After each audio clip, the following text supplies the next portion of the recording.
उधल बजाए सितार, आल्हा बजाए ढोलकिया, उधल बजाए सितार।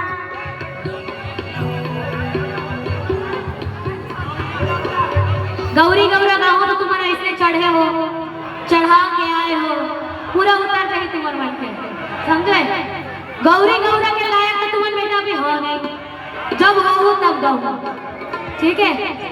अब मैं तुमन पंथी कहा तो दो लाइन पंथी गा के आप से विदा लो, ओके? बेटा गौरी गौरा के लायक भैया लोग तुम्हारे जो है ना सेट होके आए हैं, तो नहीं गा सकते मैं।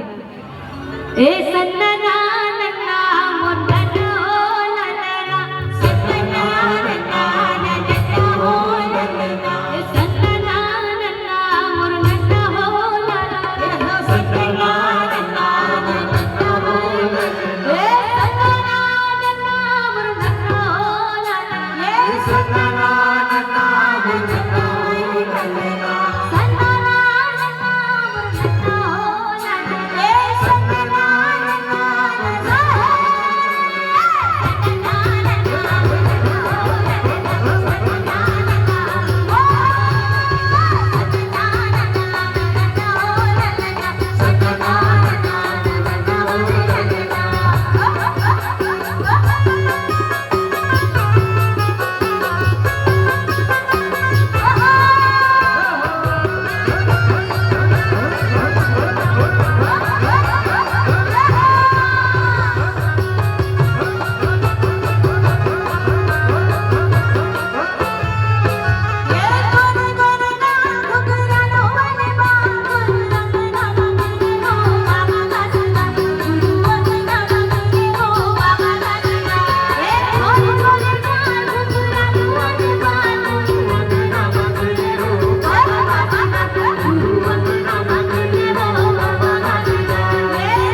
जय